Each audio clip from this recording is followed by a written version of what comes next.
नमस्कार. शासन निर्णय या युट्यूब चॅनल सरांचं खूप खूप स्वागत आहे. तर आताच्या घडीची सर्वात मोठी बातमी म्हणजे अखेर सेवानिवृत्त कर्मचाऱ्यांसाठी आली मोठी खुशखबर.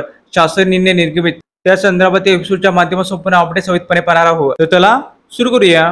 दिनांक 30 जून रोजी सेवानिवृत्त झालेल्या आणि होणाऱ्या कर्मचाऱ्यांना लगतच्या 1 जुलै रोजीची काल्पनिक वेतनवाढ विचारात घेऊन सेवानिवृत्ती वेतन निश्चिती करण्याबाबत महाराष्ट्र शासनाचे इतर मागास बहुजन कल्याण विभागामार्फत दिनांक 27 सप्टेंबर 2024 रोजी अत्यंत महत्त्वपूर्ण शासन निर्णय निर्गमित करण्यात आलेला आहे.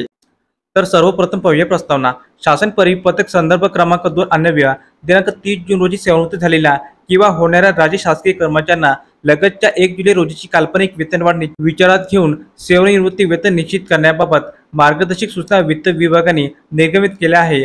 सदर सूचना इतर मागास बहुजन कल्याण विभागांतर्गत चालविण्यात येणाऱ्या खाजगी अनुदानित विजा भटक्या जमाती प्रवर्गाच्या प्राथमिक माध्यमिक व उच्च माध्यमिक निवासी आश्रमशाळा विद्यानिकेतन तसेच ऊसतोड कामगारांच्या मुलांमुलींसाठी असलेल्या निवासी आश्रमशाळेतील शिक्षक व शिक्षकेतर कर्मचाऱ्यांना लागू करण्याची बाब शासनाच्या विचाराधीन होती. तर शासन परिपत्रक असे आहे की संदर्भाधीन शासन परिपत्रकान्वये निर्गमित केलेल्या मार्गदर्शक सूचना इतर मागास बहुजन कल्याण विभागांतर्गत चालविण्यात येणाऱ्या खाजगी अनुदानित विजा भटक्या जमाती प्रवर्गाच्या प्राथमिक माध्यमिक व उच्च माध्यमिक निवासी आश्रमशाळा विद्यानिकेतन तसेच ऊसतोड कामगारांच्या मुलांमुलींसाठी असलेल्या निवासी आश्रमशाळेतील शिक्षक व शिक्षकेतर कर्मचाऱ्यांना लागू करण्यास शासन मान्यता देण्यात येत आहे.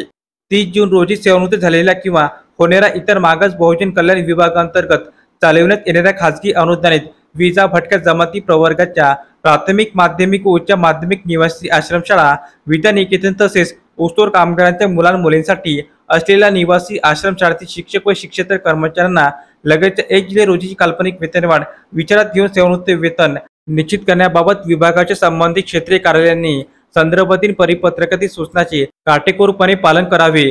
तर अशा प्रकारे सेवानिवृत्त आणि सेवानिवृत्त झालेल्या कर्मचाऱ्यांसंदर्भात अतिशय महत्त्वपूर्ण अपडेट या एपिसोडच्या माध्यमातून आपण पाहिली आहे. जर हा व्हिडिओ आपल्याला आवडला असेल तर चॅनलला नक्की सबस्क्राईब करा, लाईक करा, कमेंट करा आणि अशाच नवनवीन अपडेट मिळण्यासाठी शासन जी आर YouTube चॅनलला सबस्क्राईब करायला अजिबात विसरू नका. धन्यवाद.